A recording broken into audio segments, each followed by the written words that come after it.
With the delay of Breath of the Wild sequel to spring 2023, many of us are wondering what kind of Zelda game we will see instead this year. Nintendo is pretty consistent at releasing some kind of Zelda every year, be it a new game, a remake, a port, or a side game. So naturally, the question is, will we see very soon from Nintendo a port or a remake of an old Zelda game? And if so, which one?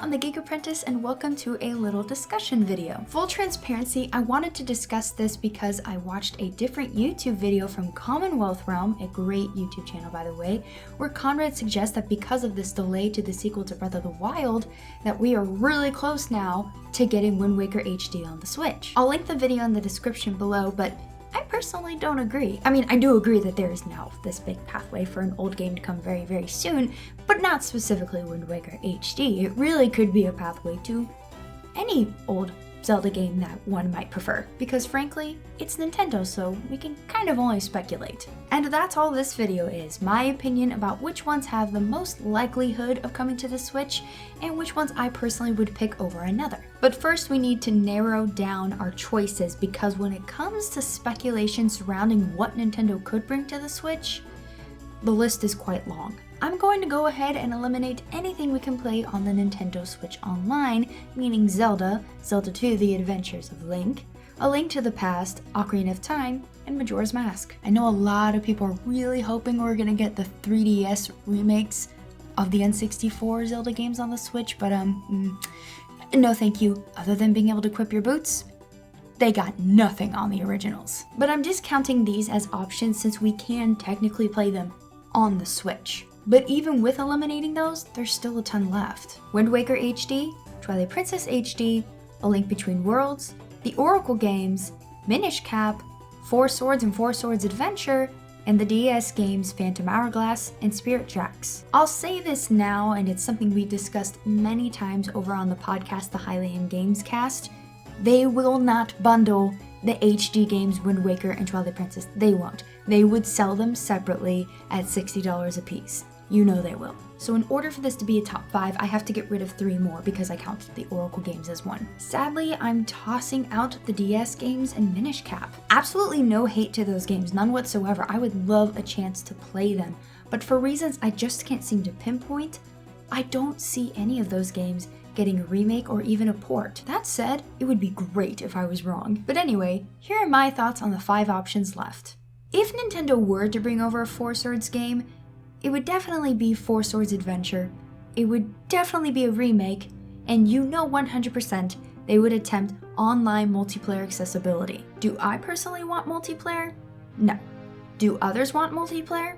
Absolutely. I don't know whether it would actually be good or not, but if Nintendo chose to remake an old game for the purpose of multiplayer online accessibility, Four Swords is the way to go. Oh my gosh, I just remembered that Triforce Series is a thing. I didn't put it anywhere on this list, anywhere in this script. That shows you how much disdain I have for that game, so whatever, we're just leaving that one out, I guess. But honestly, I feel like Four Swords getting a remake is the least likely option of the 5 I have left. And it's for reasons that should appear obvious when discussing the rest. I know not everyone was a fan, but I personally adored the Switch remake of Link's Awakening. I have strong nostalgia for the DX version on my pink Game Boy Color, and the remake was glorious. It's true that I didn't care about the Dungeon Maker part, but whatever. But do you know what duo of Zelda games was created in the same art style as the original Link's Awakening? The Oracle games! I feel as though so many Zelda fans, including myself, never had a chance to play this game, or at least I guess haven't played it in a long time, would really like to play it, but don't have access to it. Nintendo already knows what they would need to do to remake them. They did it with Link's Awakening. So why not the Oracle games? I personally would love a shot at these games, and I know plenty of others who would as well. But although I would much rather have the Oracle games remade for the Switch as opposed to this next one on the list, I cannot deny that Nintendo is far more likely to give us this next game rather than a really good remake of the Oracle games. I know a crazy number of you really desire Twilight Princess HD on the Switch, but I'll be honest, I don't get it. Not because it's not a good game, it is a good game, but of all the options we have for wanting to bring to the Switch, why Twilight Princess? It's the most accessible of the games we don't have. It's on the GameCube, the Wii, and the Wii U, and Wii U's are pretty cheap now, I think, but that's easy for me to say. I have one that my mom let me take, so. And personally, I feel that pretty much any other Zelda game that is not on the Switch, aside from Triforce Heroes, we won't talk about Triforce Heroes, even Four Swords Adventure, I'll say, deserves a spot on the Switch more than Twilight Princess. Not because Twilight Princess is a bad game, but because it's so much more accessible than the others. But that's just my opinion. So why did it get number 3 then? Because of the likelihood that Nintendo would bring it over. It'd be easy. Just port it. It's ready to go. Piggybacking off of my number 3, you know what else would be easy to port and is probably a much better option?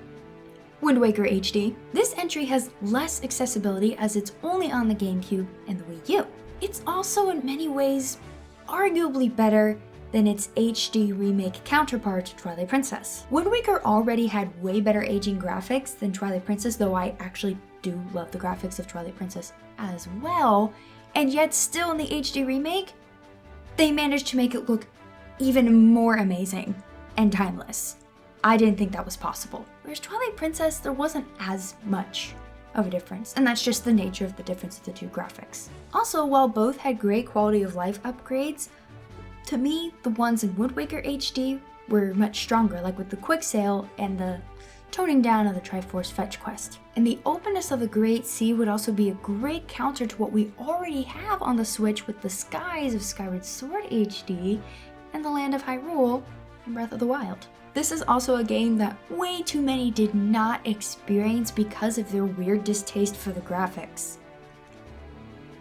Still baffles me. So people may give it a second chance if it's on the Switch. However, I have to fully acknowledge that there is a smidgen of personal bias here, as I do enjoy playing Wind Waker more than I do Twilight Princess.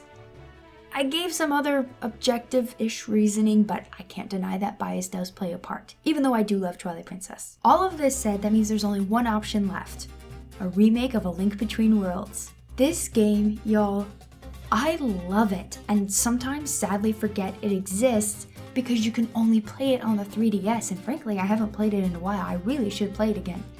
Wish I could stream it. I guess I should be clear from the get-go, however, because even though this was intended to be an objective list as much as I could, this being the number one choice has some pretty strong bias, so let's move on.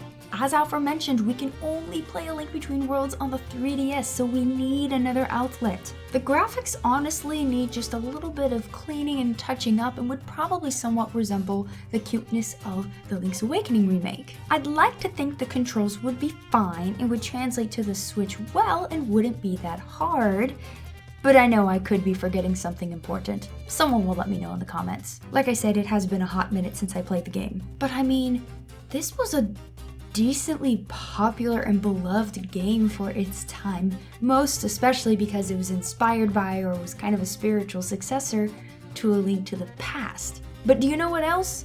The main game mechanic is awesome. You turn into a stinking painting and can move through the walls, on the walls. It's so cool. Sounds super simple, but when you actually play it, oh, it adds a whole new layer to puzzles. And I love good Zelda puzzles. Also, great graphics, great music, great story, great side quests, great puzzles both with and without the painting mechanic, just the entire 9 yards. To me, in my clear bias, A Link Between Worlds is the best option for bringing an old game to the Switch, especially as a remake. Though I do know that the HD games would be easier and quicker and probably cheaper since you just gotta port them. I'd be fine with that too, but A Link Between Worlds, please. Not only is it a great game that deserves more ways to play and a beautiful new upgrade, but I feel like many people haven't had the chance to play it that should, which goes for quite a few games, but especially A Link Between Worlds. Now look, This entire video was my own speculation. I have next to zero evidence to definitively say what has a better choice over the other. You never truly know with Nintendo, and that's kind of part of the fun. And in the end, while I may have my own preferences, I would be excited for pretty much anything aside from Twilight Princess HD, even though I love the game, Four Swords, and Triforce Heroes. But that's just me. What do y'all think? Do you think we will be getting a port or a remake? Do you think there's actually some new side game we have yet to hear about? Or do you think 2022 will be Zelda-less?